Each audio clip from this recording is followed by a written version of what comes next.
Ai, tá demorando aqui. Prontinho. Bom, boa noite para todo mundo. Saudade de vocês. Aos poucos aí o pessoal vai entrando. Então hoje nós vamos falar um pouquinho sobre produção de conteúdo para a web. É um conteúdo que eu trabalho com o curso de publicidade e eu achei interessante trazer para vocês, porque apesar de ser muito mais ligado à publicidade, vocês vão ver que a gente tem como atuar nessa área, justamente conhecendo quais são as estratégias usadas por essas pessoas. E muitas vezes essa produção de conteúdo, ela não necessariamente é feita por publicitários. Muitas vezes são contratadas algumas pessoas com conhecimentos em determinadas áreas. Então, se eles precisam de um conteúdo, por exemplo, sobre economia, eles vão procurar um economista com facilidade na produção desse conteúdo, em gerar esse conteúdo. Se eles precisam de alguém para falar sobre viagem, então alguém que tem um conhecimento em viagem, sei lá, maquiagem, seja lá qual for o conteúdo. Então, de modo geral, eles não pegam só o perfil publicitário, eles pegam pessoas de diferentes áreas que podem, justamente por meio, né, do conhecimento do marketing digital, conseguir fazer com que esses conteúdos sejam relevantes. Então, vocês vão ver que esse é um ponto importante para a produção de conteúdo. Então, vou compartilhar os slides. E aí, vocês podem ir comentando, tá? Qualquer questão.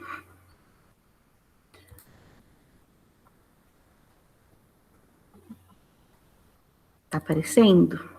Vai começar. Então, eu não consigo colocar no modo de apresentação, porque senão acontece de eu não conseguir mudar. Não sei porquê, então vai ficar vai ficar assim mesmo. Bom, então, nós vamos falar um pouquinho sobre produção de conteúdo para a web e as suas particularidades. E para falar de produção de conteúdo para a web, nós precisamos tocar num conteúdo que é próprio da publicidade, que é chamado de marketing digital. E o que é esse marketing digital? Essa produção, né, de conteúdo com alta qualidade e que seja considerado relevante para o público de modo geral. Quais são as vantagens do marketing digital em relação à mídia de modo geral? Primeiro que o custo é muito mais barato, né? Muito mais fácil, muito mais barato para a empresa fazer um post no Facebook, no Instagram, ou mesmo criar um blog para divulgar informações, do que criar um comercial, por exemplo, de TV. Então, ele tem um custo muito menor, por isso que ele tem sido tão explorado pela mídia, justamente porque as empresas, sejam elas de qual porte elas forem, elas conseguem produzir conteúdo e gerar aí um engajamento com o consumidor. Então, as vantagens, a gente tem a possibilidade de analisar e mensurar essa informação por meio de curtidas, por meio de comentários, por meio de compartilhamentos. Então, todo esse material que é gerado, ele é facilmente mensurável, né? Você consegue contabilizar e ver, por exemplo, qual postagem deu mais engajamento, deu menos engajamento, e a partir disso, você começa a perceber quais são ali os interesses mais frequentes do seu público. Então, olha, vamos pensar no Instagram de vocês mesmo. Quando vocês postam sobre determinada coisa, né? Tem muito mais visualização, tem mais comentários. Se eu posto uma foto eu estudando, não tem tanto engajamento, alguma coisa do gênero. Então, vocês começam a perceber que há uma tendência ao público gostar de um determinado conteúdo e menos de outro. E aí, como bom marqueteiro, o que você vai fazer? Vai explorar justamente aquilo que gera engajamento, aquilo que gera mais curtida, né? Então, não é à toa que a gente vê muitos influenciadores que exploram muito um conteúdo específico, porque, por exemplo, viagem, né? Geralmente, os seguidores curtem muito esse tipo de conteúdo, ou tutorial, dependendo do influenciador, tutorial de maquiagem. Então, você tem muitos seguidores que curtem esse tipo de conteúdo. Então, o influenciador, ele vai lidando com essas situações. Por isso que é uma vantagem de ser fácil de contar e também de analisar os dados. Bom, nós temos uma agilidade, rapidamente, né? Um conteúdo vai surgindo atrás do outro. Alcance e direcionamento, a gente consegue direcionar para um público muito específico, né? Aquele que é de determinada marca, de determinada pessoa. A gente consegue segmentar, então é o que os influenciadores fazem, né? Quando eles segmentam por maquiagem, por, sei lá, lifestyle, por, sei lá, qual é a segmentação de determinado influenciador. E também nós temos uma interatividade. E a interatividade é muito interessante, porque é o momento que o consumidor, pensando numa marca, tem um contato direto com a empresa. Você pode reclamar naquela postagem, você pode elogiar, você pode fazer perguntas. E o ideal é que essa empresa, se ela tem ali uma agência cuidando do marketing dela, ela tem alguém específico só para responder as suas perguntas. Né? Então, se vocês prestarem atenção, muitas empresas vão ter uma resposta. Algumas respostas são padrões, né? Você, entre em contato com o saque número tal. E algumas são especializadas. Quando são direcionadas a resposta direta para o que você perguntou, significa que nós temos ali um funcionário específico só para responder as perguntas daquela página. E ele precisa ter essa agilidade, ele não pode deixar uma reclamação passar um dia inteiro sem responder, porque senão depois daquela reclamação vem um outro que reclama também, que vem o outro, e aí a gente sabe que a postagem vira um caos, né? Então, por isso que ele tem que ser muito rápido em resolver esses problemas. Quais são os canais mais utilizados pelo marketing digital? O blog ou o site institucional, as redes sociais, o e-mail, né? Se vocês prestarem atenção, quando vocês compram em algum site, passa a receber e-mail daquela empresa. Então, é um recurso do marketing digital. E outros, né? Então, anúncios em redes sociais, vocês já devem lembrar, se um dia na vida vocês procuraram, sei lá, compraram um micro-ondas, e aí, toda hora que você entrava no Facebook, aparecia a divulgação de micro-ondas de todas as marcas possíveis, né? Justamente esse tipo de anúncio também é uma forma de marketing digital, porque a empresa já sacou que você está interessado naquele produto e aí ela fica explorando a todo momento para que você consuma, né? Para que você compre aquele produto. Bom, então a gente vai falar especificamente sobre esse blog e sobre as redes sociais, porque estão mais ligadas, né? Para a gente pensar como organizar. Mais especificamente falar sobre esse blog post que a gente chama. Bom, dentro do marketing digital, nós temos um outro conceito que é chamado de inbound marketing, que é um marketing de atração, um marketing de entrada, como, né, trocando em miúdo seria esse marketing de atração. E como que ele funciona? O objetivo dele é que você você ser encontrado e ao mesmo tempo você encontrar a marca. Então, sabe aquelas pesquisas que a gente faz no Google, do tipo exercícios para fortalecer a perna? Você jogou isso lá no Google. Aí vão aparecer algumas páginas. Quando você começa a pesquisar, de repente já tem uma academia sendo divulgada ali, já tem. Então, aquilo é um direcionamento. Qualquer pesquisa que vocês fizerem você vai entrar ali numa informação, você vai para outra, quando você vê, você está dentro de um site de uma empresa, né? Ou você quer comprar, sei lá, um batom com durabilidade, como chama? Com maior durabilidade que seja. Então, batom com muita durabilidade. E aí você provavelmente vai aparecer ali a marca, vamos supor, Avon, vai aparecer Natura, ou vai aparecer as marcas X aí de batom. Tudo vai depender do que a gente vai falar logo depois, que é o chamado de palavra-chave. Essa palavrinha que a gente joga no Google, ela é muito importante para direcionar para uma empresa ou outra. Porque se a empresa, vamos supor, a Avon, ela comprou, né, a palavra batom e durabilidade, por exemplo, essas duas palavras vão fazer com que você jogue no Google e automaticamente você seja direcionado para a Avon. Então, a palavra-chave, ela vai fazer esse caminho. Quando a gente, sei lá, mesmo que você pesquise uma palavra graficamente escrita de forma incorreta, você está procurando por... que palavra que poderia ser confundido? Sei lá, ração fosse.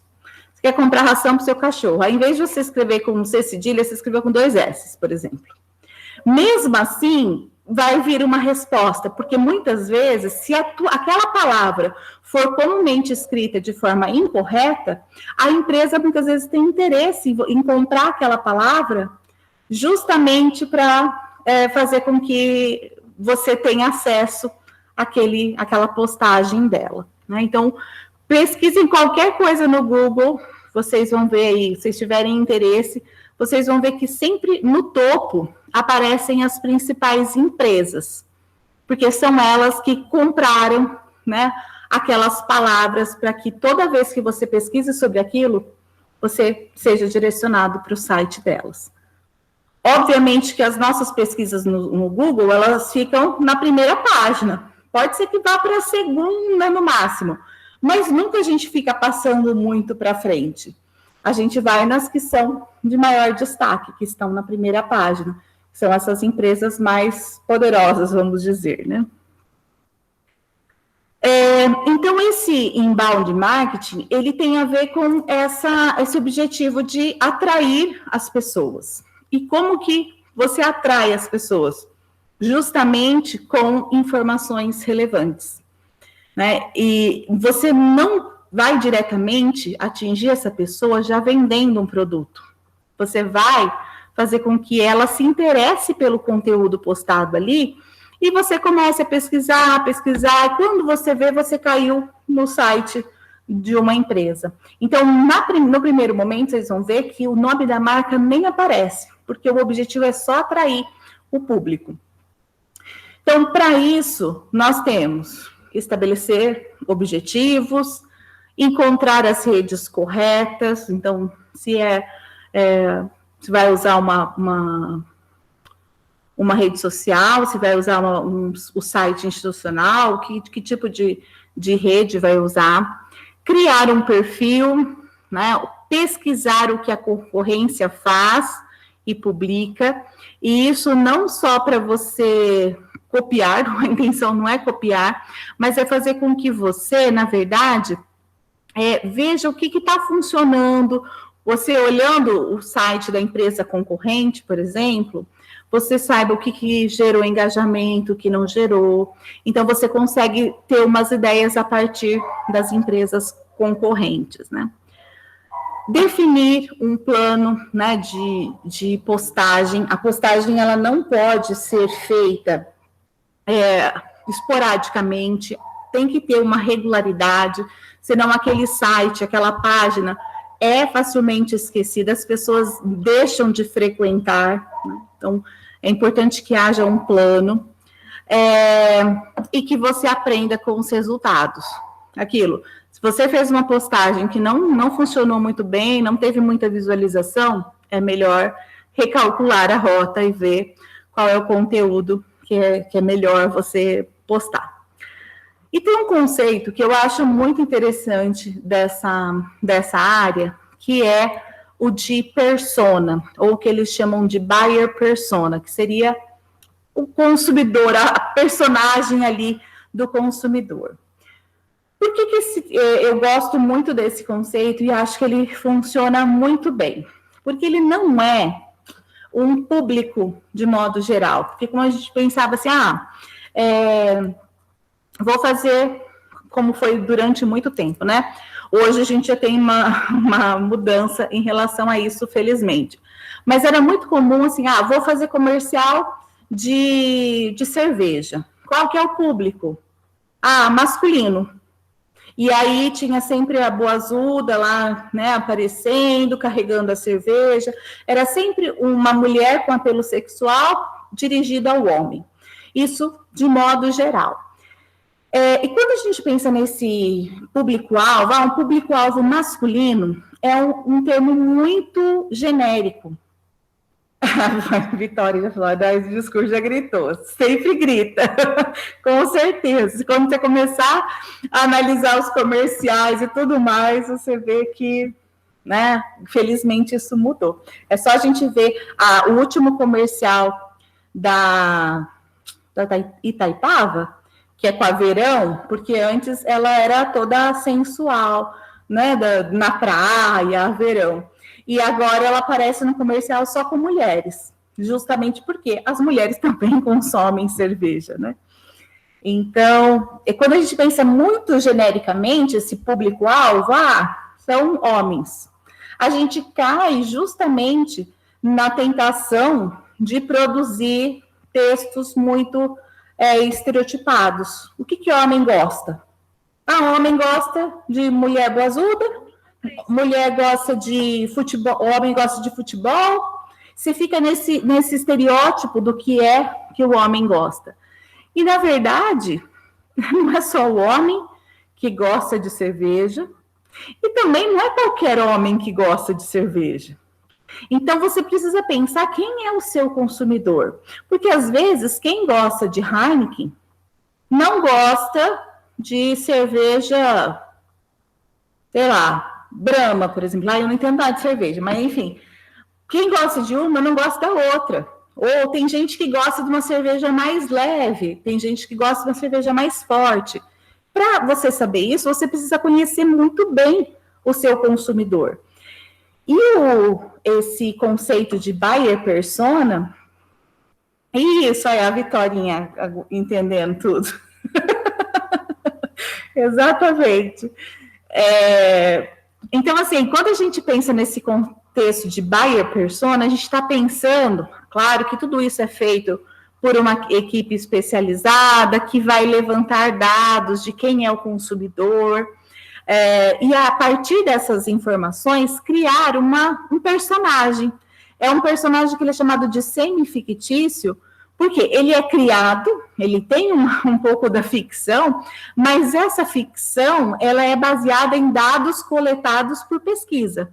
Então, para criar essa buyer persona, a gente tem ali a representação real do seu consumidor. Então, é diferente daquele conceito mais amplo de público-alvo. Não é tipo público-alvo masculino, não. Quem é que consome Heineken, por exemplo? Quando você pensa em alguém tomando Heineken, qual é o perfil dessa pessoa? Então, para isso, né, então você tem um levantamento ali por meio de questionários, pesquisas, e você vai criar uma persona, né, essa personagem que tem nome, que tem idade, que tem uma profissão, e eu acho que isso ajuda tanto na materialização, porque quando você vai produzir um texto, você vai produzir um texto para aquela pessoa específica. Então, só para vocês terem uma ideia de como, o produto aí de uma persona, não sei se vai dar para vocês lerem, mas, percebam, tem até uma foto, o nome dele é Rodrigo, ele tem 33 anos, tudo fictício, né? Tem fatores relativos à sua solução. Então, tem dificuldade de encontrar bons conteúdos de empreendedorismo, lê muitas publicações internacionais, não compra livros físicos, geralmente lê no tablet ou no celular. Então, perceba que ele vai apresentando características muito específicas. Olha, faz mais de 100 mil de receita por ano, analista de sistemas em uma multinacional. Então, a partir de todos os dados coletados, foi criada essa persona. Então, quando eu vou produzir um conteúdo para esta persona, eu vou ver, olha, quais são os fatores psicológicos dessa pessoa. Então, ela tem uma pressão social sobre faturamento e carreira. Ela tem preocupação com a saúde financeira. Quer dizer, o que será que ela pode pesquisar no Google? Então, eu vou pensar na possibilidade do que ela vai pesquisar, para aí eu conseguir produzir conteúdo. E aí, muitas vezes, esse conteúdo não tem nada a ver com a empresa em que eu trabalho, né, para quem eu vou escrever. A minha intenção é atrair o Rodrigo, ou as pessoas que se parecem com esse perfil, para a minha empresa. Então, todo esse processo, Bom Filho, ajuda os pais, não é muito sociável, então você tem características muito específicas. E quando você pensa assim, eu vou escrever conteúdo para um jovem, ou sei lá, meia idade, homem. Quer dizer, você fala, mas que conteúdo que homem? Porque isso é tão genérico, você pensar em todos os homens de meia idade? Não, você está pensando no Rodrigo. O que você vai escrever para o Rodrigo que interessa a ele? Consequentemente, você vai atingir outras pessoas com a mesma preocupação. Aí aqui outro tem um exemplo do Marcos Andrade, também empreendedor, precisa urgentemente de um site, está perdendo vendas, olha, ele mora em São Paulo. Então, geralmente, essa criação da persona, ela é muito detalhada, justamente para você saber até o tipo de linguagem que você vai usar para falar com essa pessoa. Porque se a sua buyer persona é um jovem, se você chegar com um texto muito formal, ele não vai se interessar. Você tem que pensar nele, quem é o seu consumidor ideal, quem que aparece ali com frequência no seu site, é para ele que você tem que escrever. E aí entra até aquela questão da sociolinguística, de você fazer a adequação da linguagem. Então, na publicidade, nem sempre o que vale é a regra gramatical, porque você tem que fazer adequação com a realidade, com a linguagem daquele público específico, né? Claro que tem uma preocupação de construção e tal, mas não necessariamente algo muito formal, né? Independendo da situação, é permitido o uso de gíria, né? Uma expressão mais popular, enfim, uma brincadeira com meme. Então, são alguns tipos de buyer persona, e aí algumas informações, né? Então, você vê aqui bem detalhadinho. Então, para criar essa persona, você tem que pensar nas características básicas, então, colocar uma foto de alguém que represente aquele consumidor, e fiquei pensando, né, que, na verdade, um dia a gente tinha que fazer um curso mesmo sobre isso, porque criar as personas é tão interessante, que assim, que foto que você iria escolher para ser a buyer persona, por exemplo, da Heineken? Que foto que você iria pesquisar lá no Google e iria colocar como buyer persona, sei lá, das Casas Bahia?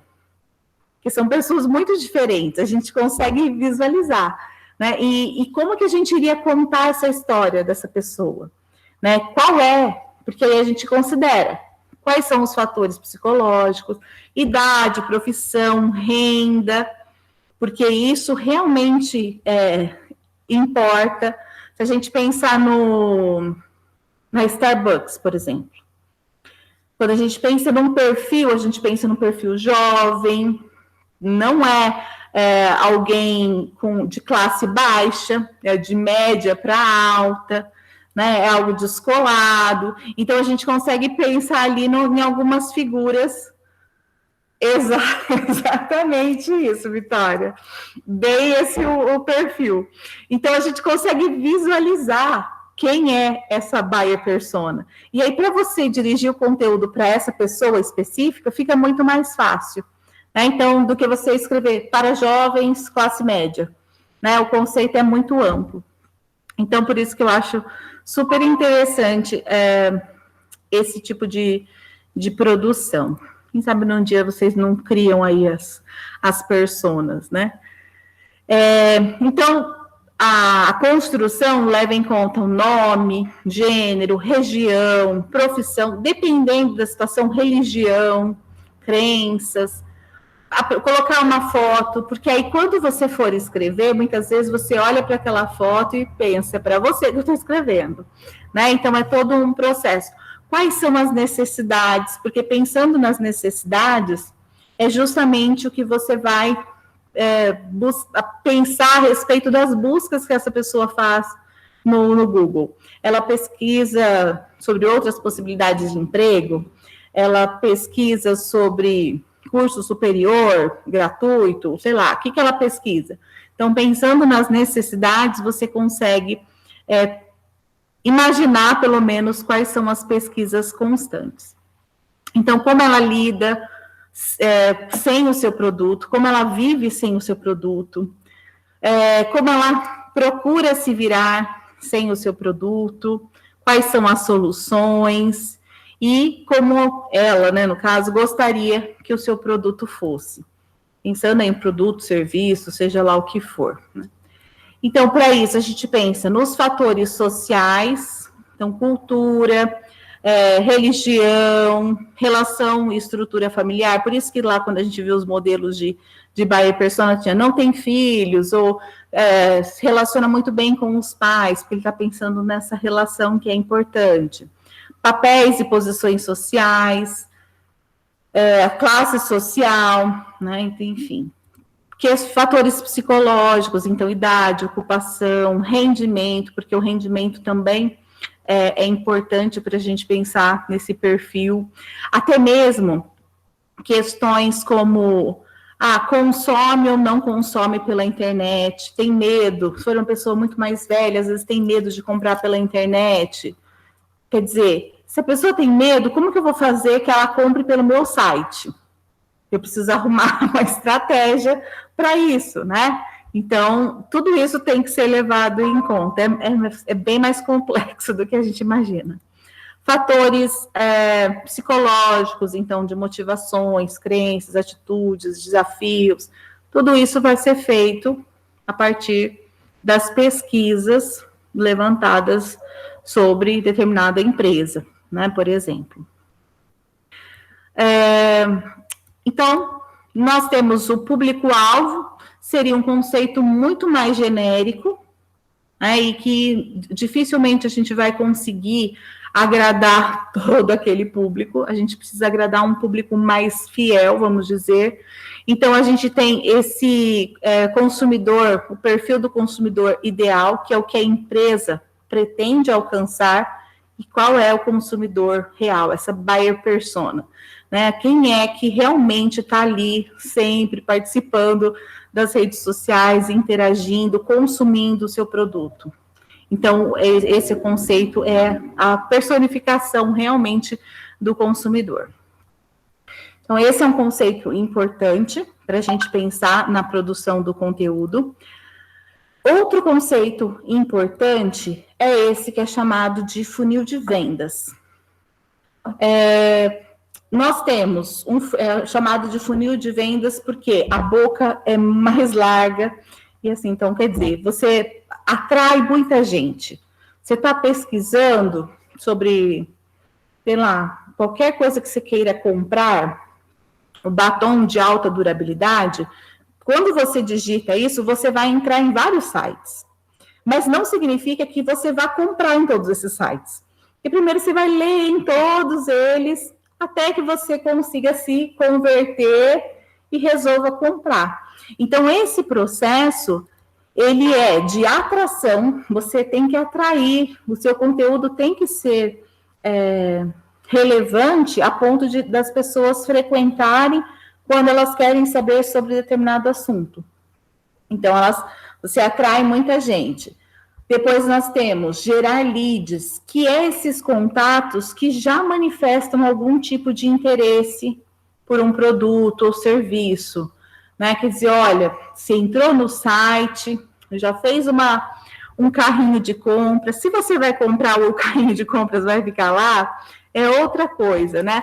Mas você já preencheu ali o seu e-mail para receber promoções, você já está mostrando um interesse a mais por aquela empresa. Depois, nós temos converter em oportunidade, então você já está muito interessado, está quase lá. E aí, no final, nós temos um público bem menor que vai, por fim, consolidar a compra, né? Então, o tanto de pessoas que pesquisam e o tanto de pessoas que realmente compram, isso vai se afunilando. Por isso que é chamado de funil de vendas, né? Primeiro você tem que atrair, depois você vai apresentando informação, coletando um e-mail aqui, coletando uma informação lá, e até que você consegue, né, converter isso em venda. Então, o topo do funil de vendas é esse processo de descoberta. Você está lá pesquisando batom líquido tal. Você vai ter vários sites para você entrar. Nessa fase, você não tem ainda interesse, né? Você não tá bem longe de comprar. Você está só pesquisando. Então, nessa fase, você como produtor de conteúdo, não deve citar a marca. Você tem que dar informação. O nosso consumidor, ele quer ser atraído por informação e não por propaganda explícita, né? Então, quem está lá no topo são informações gerais. Então, é o momento de você entrar, ler, se interessar pelo conteúdo. Então, são informações mais superficiais, um alto volume, porque para você produzir conteúdo, você tem que produzir muito conteúdo relevante para fazer com que essa pessoa volte, e é um texto de fácil consumo, é um texto simples, mais superficial mesmo. A partir do momento que você já tem lá embaixo um outro link que está ligado àquela primeira postagem, a pessoa já se interessa em seguir na sua página, então ela já está considerando, ela já tem uma intenção de, olha, está se interessando, a postagem tá legal, eu vou seguir. Então, aí a gente já tem conteúdos mais aprofundados, que apresentam possíveis soluções. Então, se fosse lá o caso do exercícios para endurecer a perna. Essa é a pesquisa. No topo, são informações mais gerais. A partir do momento que você vai caminhando para exercícios usando o aparelho tal, aí a pessoa já está ali, possíveis soluções é usar o aparelho tal para fortalecer a tua perna. Então, aí, no fundo do funil, o que a gente já teria? A marca do aparelho tal, sei lá, não sei nenhum Polishop, sei lá, que coisa assim, porque aí você já está interessado, porque você está seguindo dentro do site. Você não ficou na primeira postagem e fechou e já mudou. Você ficou ali e deu sequência em outros itens, até que você chega no produto tal. E aí aparece a marca do produto com preço, porque aí você já tem um processo de avaliação. A pessoa já está se interessando, ela já viu que existem formas de endurecer a perna, existem aparelhos para isso, e uma solução é o produto da marca tal, com preço tal. Você já está no fundo, né? E aqui a gente já tem essa ideia de convencimento de compra. Vamos pensar que aqui é o texto mais publicitário, se a gente pode dizer, que mais tenta te convencer. Aqui, o texto é mais informativo. Aqui ele já tem essa função de convencimento mesmo. É o menor volume de textos disso, porque você vai direcionando, né? A quantidade de informação ela é bem maior. Aí você vai direcionando até que ela chegue, todo mundo chegue nessa parte da divulgação, propriamente dita, né? Então, esse tipo de texto, ele só é um empurrãozinho para a pessoa consumir o produto. Por isso que esse conceito é relevante na hora de produzir o conteúdo. Quem faz a pauta para escrever, vamos supor que você seja um produtor de conteúdo, você escreva sempre sobre maquiagem, você vai receber a pauta e lá vai estar escrito, olha, você tem que escrever um texto para o topo do funil. Você sabe que é um texto mais informativo, mais geral, não posso citar a marca, ou se vem, ó, para o fundo do funil, você já sabe que você já está ali, a pessoa já está muito interessada na compra, então a sua arte ali é mais convencer para que ele consuma. Então, saber em que fase do funil que está é muito importante, né? E sempre quem cria a pauta é que, geralmente, dentro dessas agências, tem alguém que só fica responsável por criar a pauta, alguém que vai produzir o conteúdo e alguém que vai revisar esse conteúdo. Então, são pessoas distintas, né? Esse texto vai passando. A Bia falou Instagram, Facebook, e-mail, tudo cheio de só propaganda, só propaganda. É muito maluco. Você fala, ai, não sei, você começa a falar muito de geladeira nova, de repente você começa a ver anúncio de geladeira nova, né? É muito, muito louco. Bom, então, nós temos aí o topo do funil, né, que é esse momento de descoberta da página, né, de uma pesquisa que você está fazendo ali, e você chega a uma página tal. O reconhecimento de um problema, como esse, preciso arrumar uma segunda renda, alguma coisa assim. Depois nós já temos a consideração da solução, e, por fim, né, a apresentação ali do que você mais precisa, obviamente, num convencimento ali, para que você consuma o produto tal, o serviço tal. Então, você já tem a decisão de compra. Então, aqui são muitos visitantes. Os compradores são bem poucos. E ainda assim, hoje já tem funil de vendas que apresentam abaixo ainda um outro item que é manter a pessoa fiel, você engajar o seu consumidor, porque uma coisa é você comprar uma vez pelo site, outra coisa é você passar a ser frequentador e consumir aquilo com frequência, né? Então, para isso, você precisa conquistar essa pessoa. Então, faz muito tempo que você não frequenta a página tal, provavelmente você já recebeu um e-mail daquela empresa. Oi, fulano, você tem um cupom de desconto. Oi, fulano, você faz tempo que não te vejo aqui, qualquer coisa do gênero. Ele está querendo fazer com que você volte a ser um consumidor, com que você se engaje, né? São todas as estratégias possíveis.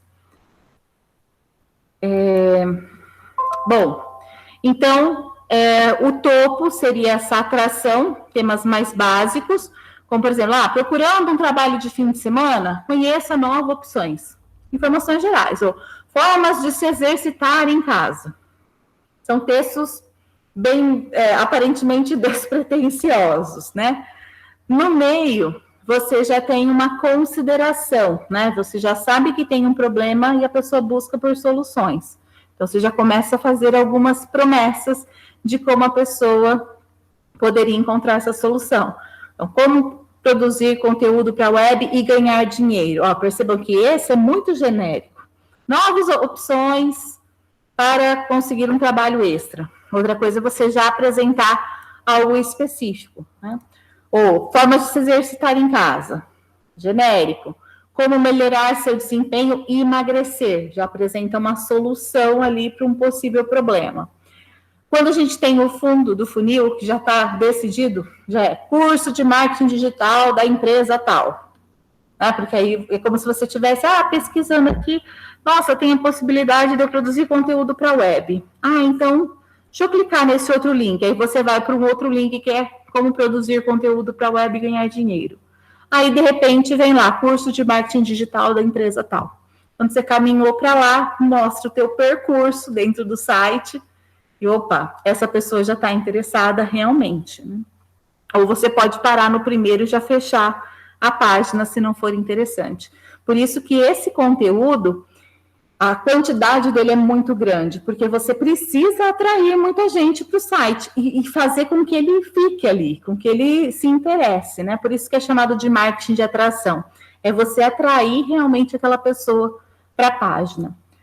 Então, aqui seria, conheça a Academia X e seu projeto de saúde. Você já está falando da empresa, você já está falando da marca, você já está no momento do fundo, né? A pessoa já está convencida, quase convencida a consumir. Então, são dois conceitos importantes: buyer persona e o funil de vendas. Bom, o planejamento, se vocês quiserem ir falando alguma coisa, podem ir falando, viu, gente? Estão muito quietinhos.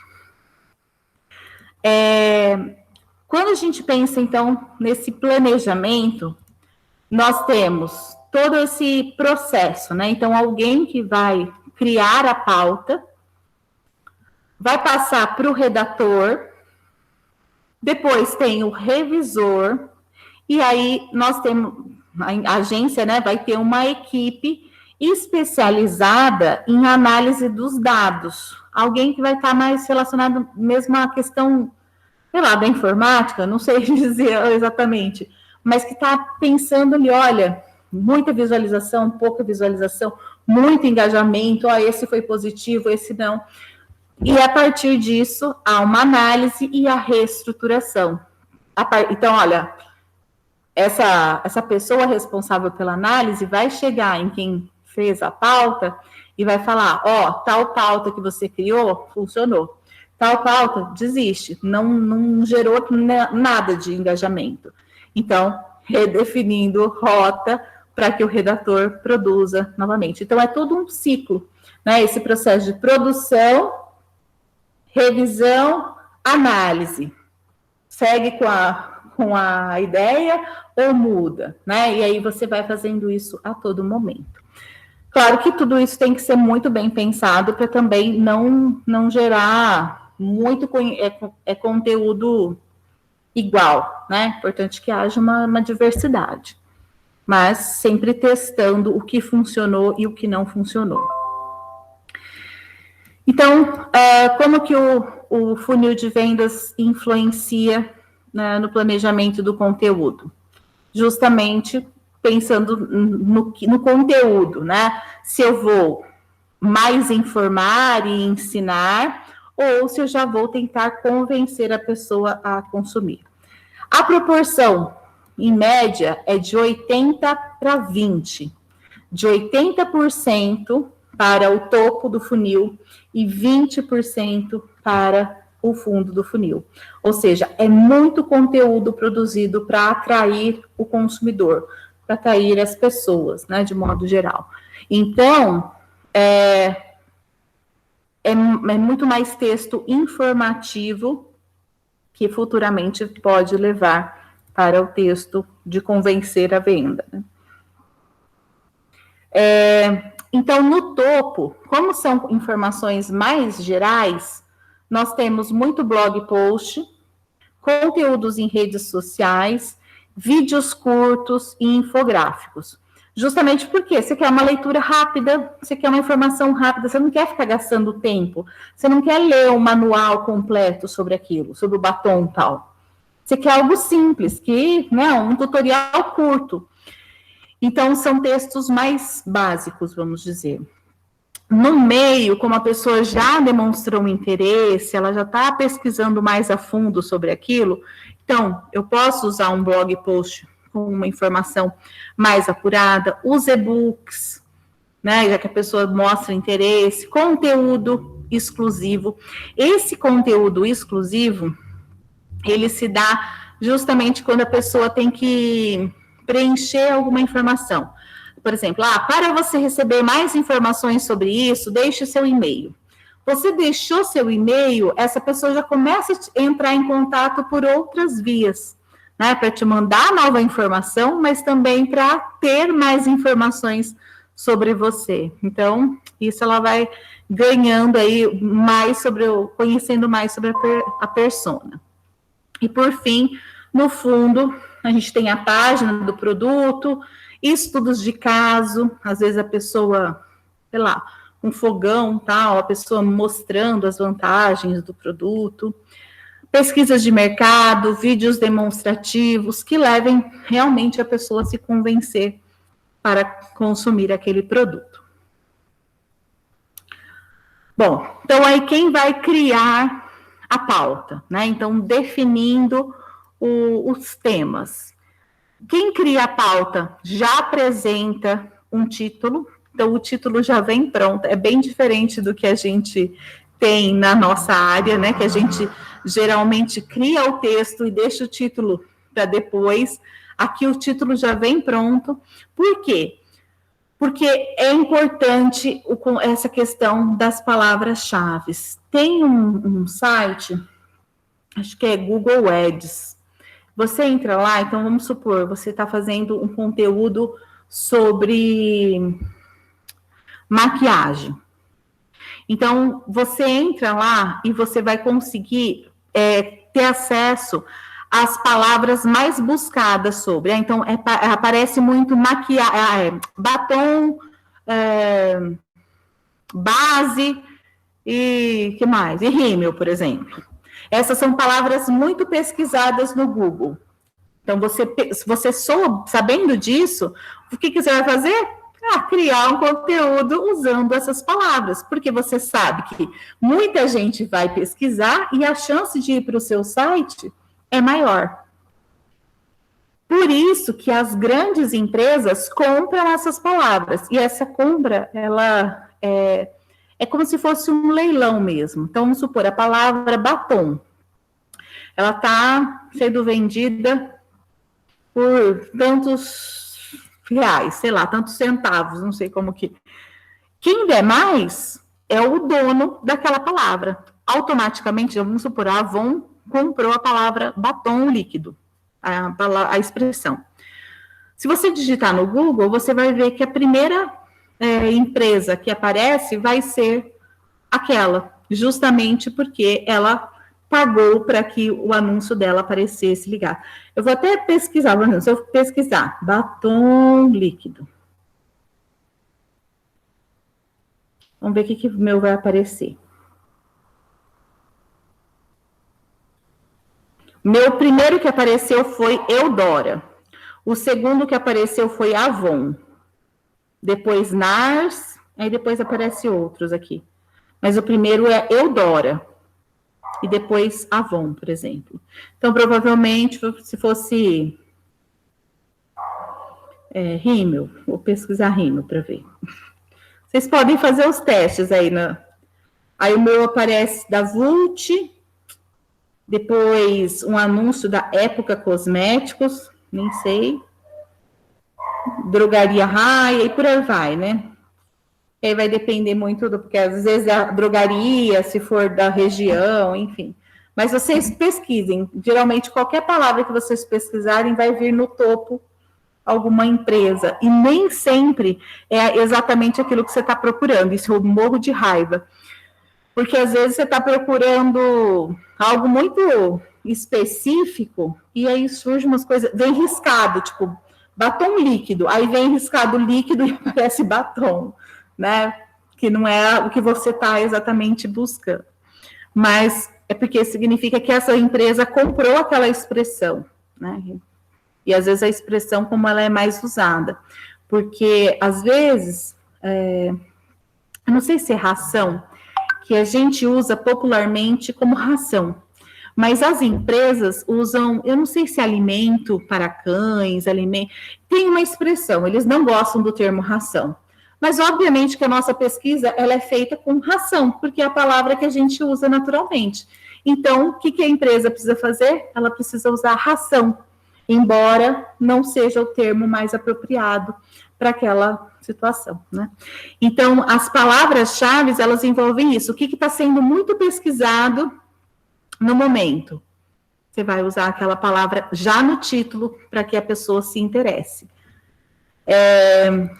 Então, aí tem a descrição do conteúdo, as referências. As referências aqui são outros sites que já falaram sobre isso, que deu certo, que você pode conhecer ali, né? Se inspirar. Pensando sempre na persona, nos interesses dela. Então, verificar o que os concorrentes publicaram, analisar o mercado e usar as palavras-chave para direcionar o seu planejamento, de acordo com a linguagem daquela persona. Se é um público, se é uma persona de 18 anos, é uma linguagem. Se é uma persona de 50, é outra linguagem, né? Então, isso também é muito importante de se pensar. Vai falar alguma coisa aqui? Esqueci, mas já eu lembro. Então, para a definição do título, é o primeiro contato, é o que vai aparecer lá na hora da pesquisa. Então, você não pode deixar também o título muito longo com a palavra-chave lá no final, porque ela não vai aparecer na hora da pesquisa, porque aparece aqueles 3 pontinhos.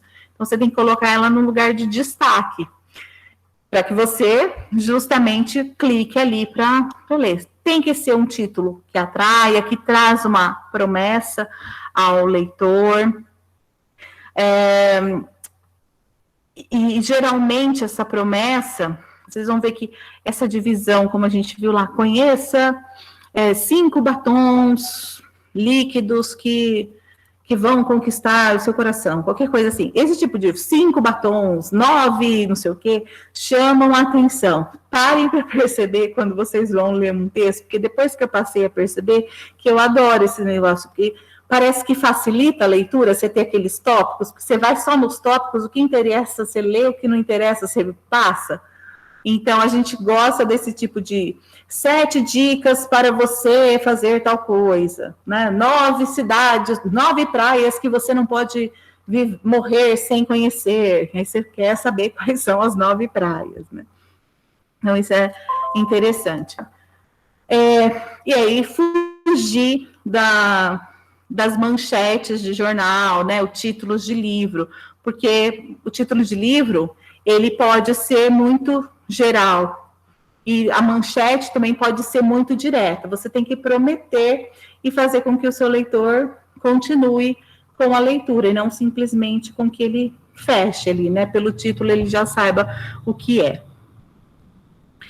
Então, aí, claro, né? Para você construir esses títulos, quem for criar a pauta, por exemplo, teria que pensar nessa extensão, a presença das palavras-chave, aposte nas listas numeradas, porque isso atrai, faça perguntas, procurando não sei o quê, né? Enfim, comecem a reparar na frequência com que essas estratégias são usadas.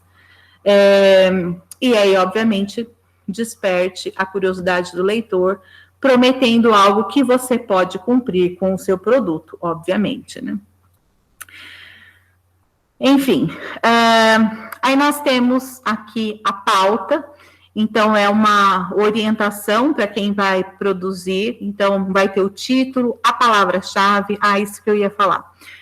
Como a palavra-chave, ela é muito importante para o texto, muitas vezes vem lá na pauta, olha, usar a palavra-chave no título, em um subtítulo, e tantas vezes no decorrer do texto.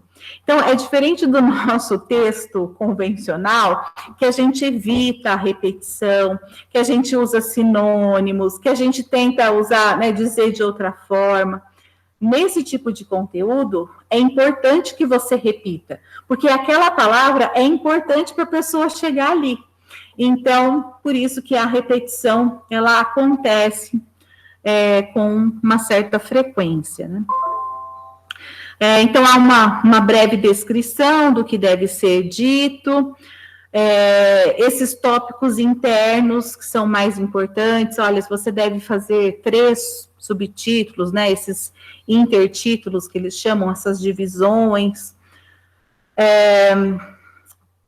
E sempre a pauta ela tem que ser muito detalhada para que o redator consiga compreender, né? Para isso, tem que ter coesão, tem que ter coerência, tem que ficar claro. O redator pegou a pauta, ele não pode ficar te procurando a todo momento para perguntar o que você quis dizer. Você tem que deixar muito claro o que é esperado por aquele texto. Inclusive, até o tamanho do texto, a quantidade de palavras. Acho que eu até coloquei um modelinho. Deixa eu ver onde foi. Aqui, o modelo, ó.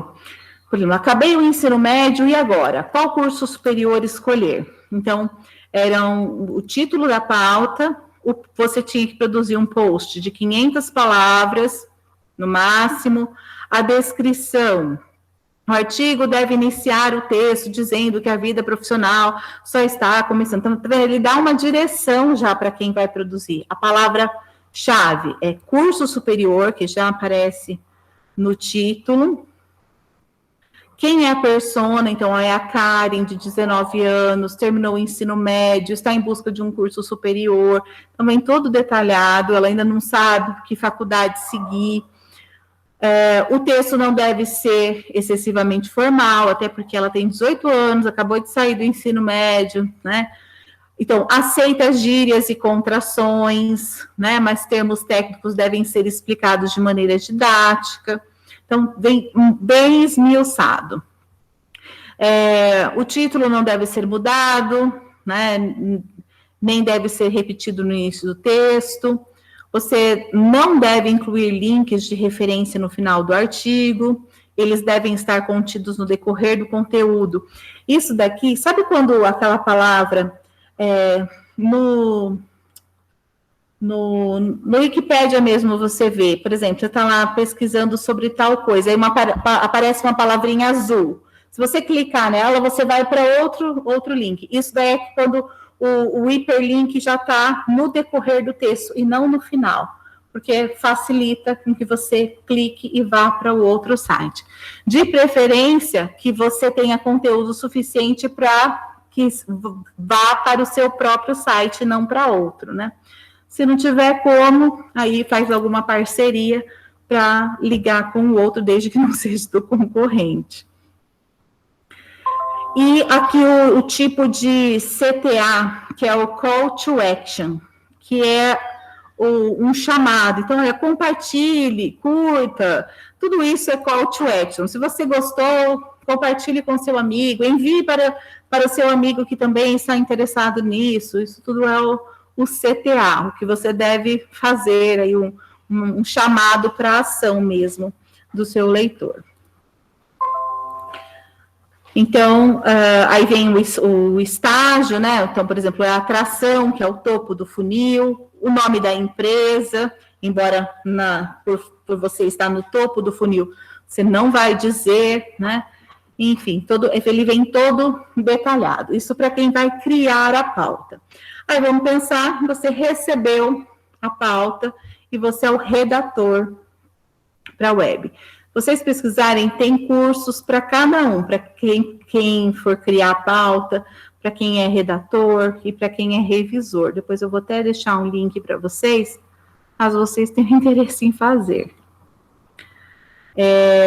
Então, o redator é o chamado de copywriting, que é a produção de texto com o objetivo de venda, é um tipo de produção específico.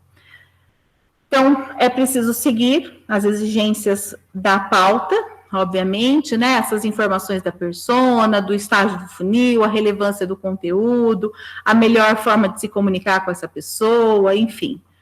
Analisar quem é essa persona, que tipo de linguagem é interessante para falar com ela, cumprir as expectativas, quais são os desafios, né?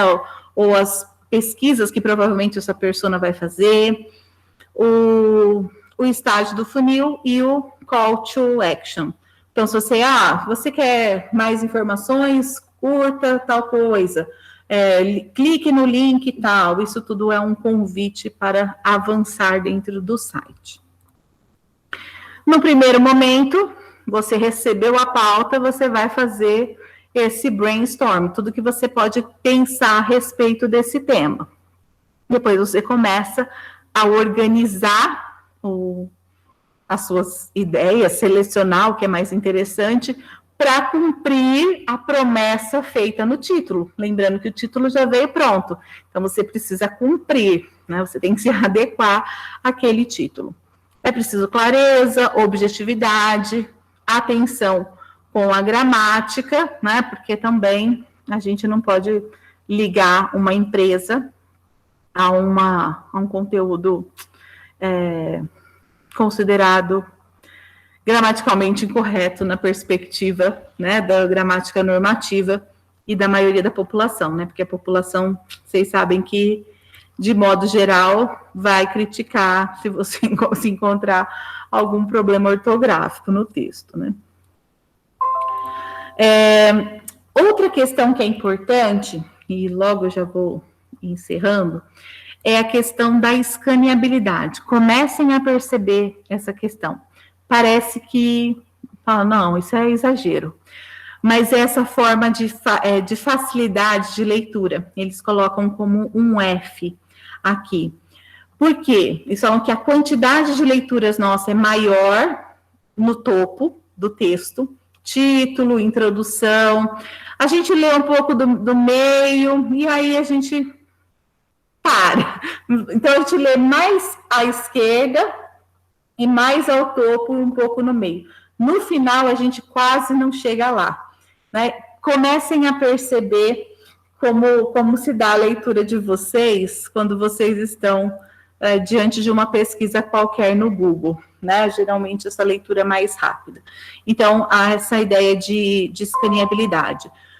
Por isso, diferente dos textos acadêmicos, em que a gente tem que justificar, né, deixar ele todo retinho, no texto para a web, não. O interessante é que você deixe mais à esquerda, você traga ao topo a informação mais importante, você traga imagens, porque ele não vai ficar lendo detalhes, né? Então, a informação mais importante tem que vir ao topo, e aí, né, contando aí que ele vai ler um pouco no meio, no final, ele quase não chega lá, né, de modo geral. Então, por isso, sempre mais à esquerda e mais ao topo.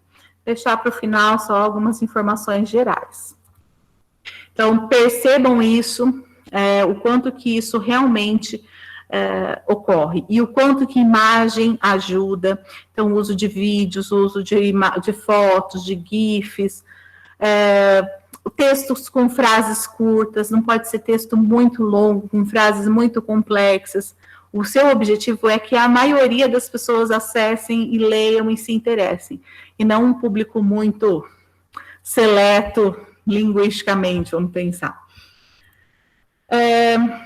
Então, aqui também um exemplo, né, o artigo deve ter de 500 a 700 palavras, deve conter a palavra-chave pelo menos 3 vezes, ó, na introdução, em um intertítulo e na conclusão, deve ter o hiperlink, aí a conclusão tem que ter o call to action, enfim.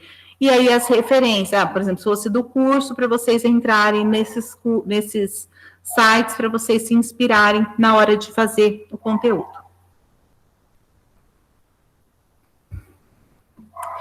E aí, por fim, a gente tem a estrutura do blog post, né?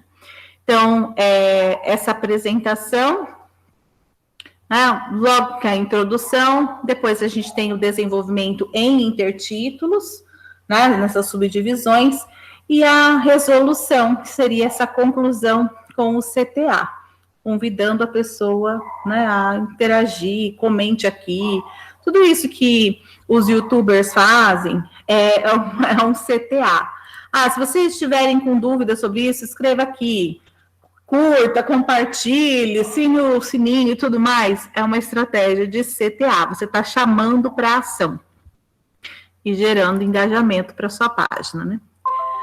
Então, a introdução, qual que é o... essa captura, né? Capturar o leitor em um scroll de página. É aquele... Sabe o botãozinho que você rola, assim, quando você está pesquisando? Você tem que... Como que eu chamo esse negocinho? Não tem qual, uma voltinha ali que você dá do mouse, tem que ter a informação principal. Porque, né, diante daquele F lá, a gente não vai ficar até o final esperando a informação. E nesse CTA, a gente tem aí, pensando linguisticamente no verbo, no imperativo, né? Então, curta, comente, compartilhe, se inscreva e por aí vai. Então, para tornar o seu texto mais escaneável, né, de mais fácil leitura, use os tópicos. Então, os tópicos ajudam muito.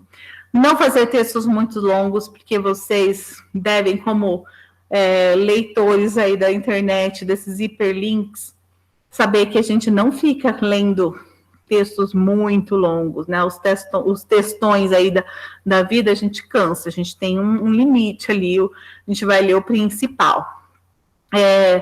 Dê espaço entre as informações, liste bônus e vantagens do seu produto, né? Como eu disse, essa questão da lista ajuda bastante. Use ícones, né? Imagens, porque isso também facilita muito, dá um alívio para o leitor. Então, aposte no poder do brainstorm, essas ideias iniciais. Use conectivos para ligar suas ideias, né? Coloque tudo no papel e arremate. Então, é um processo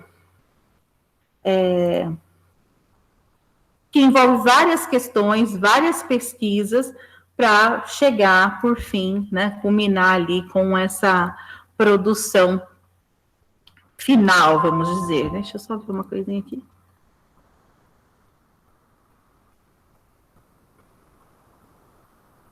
Agora que eu estou vendo aqui os comentários da Vitória. Eu percebo muito pelo meu Facebook, tipo, eu vejo, sei lá, alguns vídeos de cachorrinho engraçadinho. Aí quase todo dia vem um vídeo de cachorro engraçadinho. Ou sei lá, tudo que você começa a ver parece que aparece com frequência, né? É o controle de dados mesmo.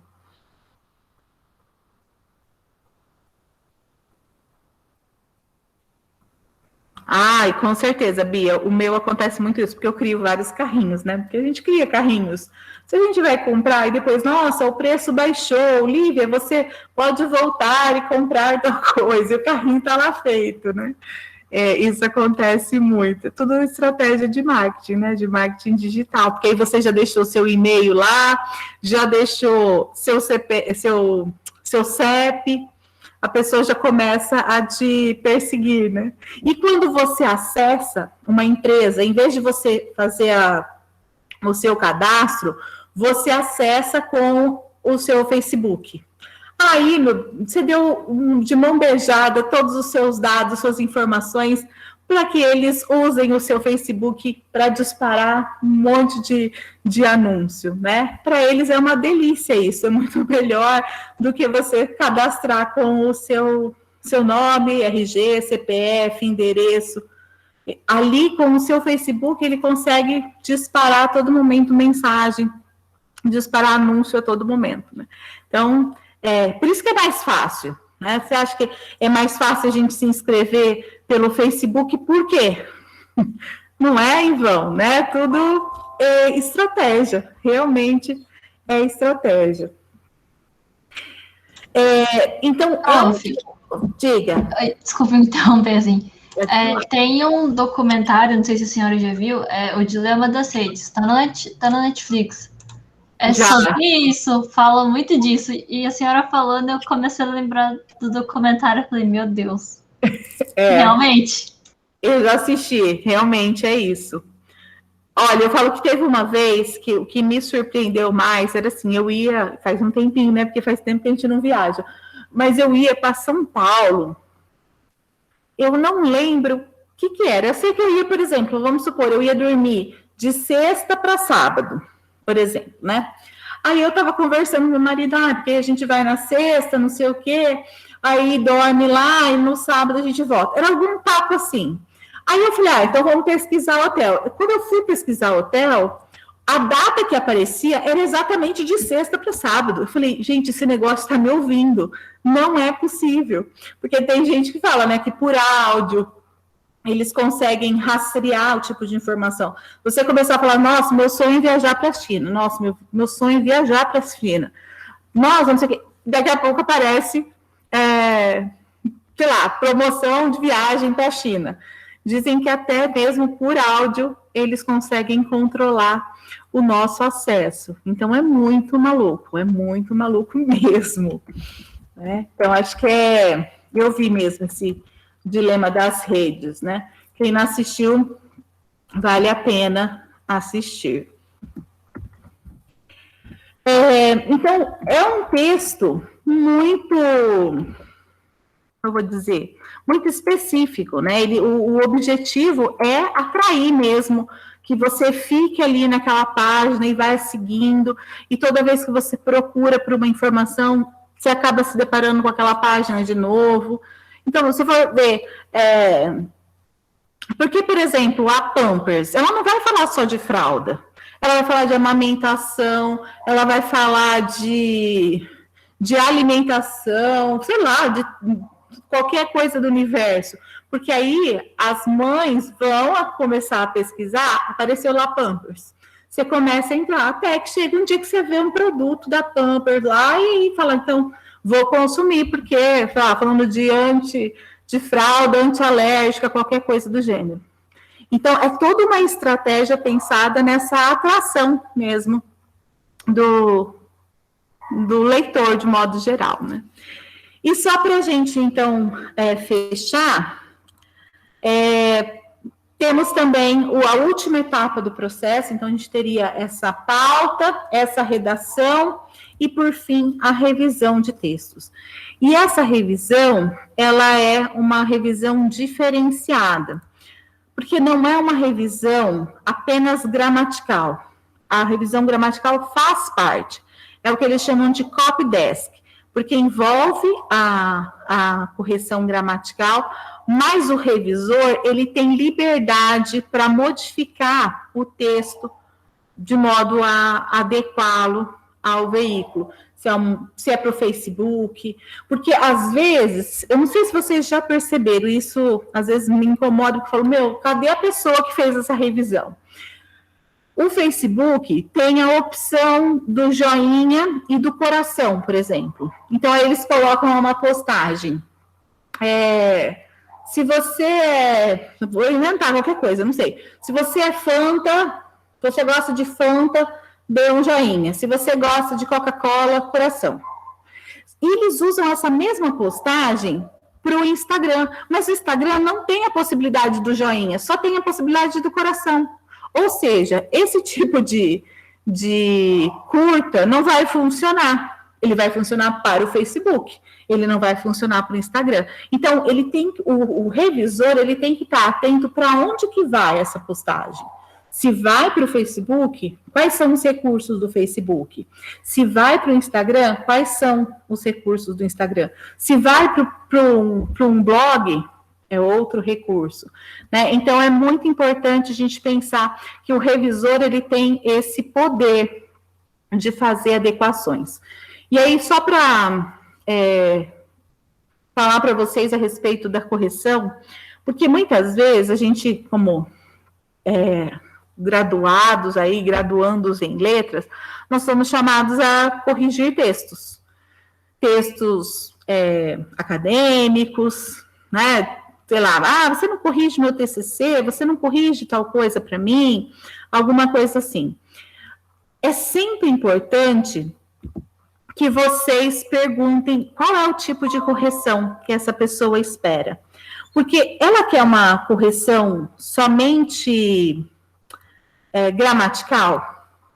Porque se ela quer uma revisão gramatical, É uma coisa. Ah, não, ela quer também que, além da correção gramatical, que eu veja a formatação de acordo com a BNT. É outro tipo de revisão. É outro preço que você vai cobrar. Gramatical é um, né? Somente gramatical. Gramatical e formatação é outro. E às vezes eu falo, você também quer uma correção textual? Porque aí é mais complexo. E aí você pode cobrar mais por isso mesmo, que é justamente esse copy desk. Você viu que aquela frase não está muito bem formulada, que faltou alguma coisa ali, e você tem a liberdade de completar. Então, esse tipo de correção dá muito mais trabalho. Consequentemente, você vai cobrar por ele, você deve cobrar mais por ele, né? Então, só para vocês pensarem a respeito dessa revisão, porque às vezes a gente fala, revisão, quanto você cobra? Depende do tipo de revisão que você está pensando, né? Se é algo só gramatical para pôr vírgula, acento, corrigir uma palavra ou outra, é mais barato. Agora, uma correção que envolva questões gramaticais e textuais, que eu tenho que reformular algum parágrafo, por exemplo, isso dá um trabalho do cão, né? Só por Deus. Enfim. E só para fechar, coloquei aqui 2 empresas que trabalham com isso. Se vocês pesquisarem sobre marketing digital, vocês vão encontrar vários. Eu até estava tentando lembrar uma outra empresa que trabalha com isso, mas eu não consegui lembrar. Eu só coloquei essa indicação de curso aqui, que é essa Rock Content, que é uma empresa de Belo Horizonte. Eles produzem conteúdo para a web e eles têm vários cursos, inclusive vários cursos online gratuitos para vocês fazerem. Tem de revisão, tem de redação, de marketing digital, enfim, se vocês entrarem lá no site, vocês vão ver que eles têm alguns cursos gratuitos e aí eles vão oferecendo vários materiais. Então, eu tenho muito material que eu fui pegando desse site e separando. Então, se alguém tiver interesse, porque aí eles têm até uma prova, agora eu não lembro ao certo como funciona, mas eles você indica as áreas que você tem interesse em produzir conteúdo para que futuramente eles possam te contratar, né, para produzir esse tipo de conteúdo. Eu não sei valores que eles pagam, porque eles pagam por texto. Quanto mais texto você produz, obviamente, mais você vai ganhar, né? Ô, Pro. Diga. Eu tenho uma sugestão de uma empresa de marketing digital. Vou aproveitar para fazer merchan das amigas. Ah, da Priscila! Da Priscila! Você podia ter chamado ela para o curso junto com você. Verdade, olha, mas é que eu fiquei pensando que hoje era algo mais rápido, né? Não era. Mas acho que futuramente a gente pode pensar realmente num curso. Aí eu vou falar com a Priscila, porque eu vi mesmo, ela está com a agência, né? E a Tiffany trabalha com a parte de legenda mesmo. Ah, é? Uhum. Ah, não sabia que a Tiffany trabalhava lá também. Sim. Que legal. Eu fiquei pensando, por isso que eu acho que tinha que ser um curso mesmo, com mais tempo. Vamos ver futuramente, a gente pensa sobre isso, eu chamo a Priscila. Quem se interessar pelo assunto, nossa amiga, nas redes sociais dela, no Instagram, da Social Marketing Digital, e no Instagram dela, ela dá várias dicas desse tipo. Eu já vi mesmo, verdade. Hoje, inclusive, ela falou sobre um assunto que você falou aqui, sobre a importância da legenda, deu algumas diquinhas. A Eduarda já está falando que você está fazendo uma publi, é isso aí. Se você se interessar, curta a página da Priscila, né? Compartilhe. Eu espero que eu ganhe alguma coisa para comer mesmo. Ai, quem quiser me contratar para fazer marketing também, eu sou dessas, adoro. Você é mesmo, muito, muito influenciadora. Mas é isso, alguma dúvida? Vocês querem comentar alguma coisa? Todo mundo assinou a lista?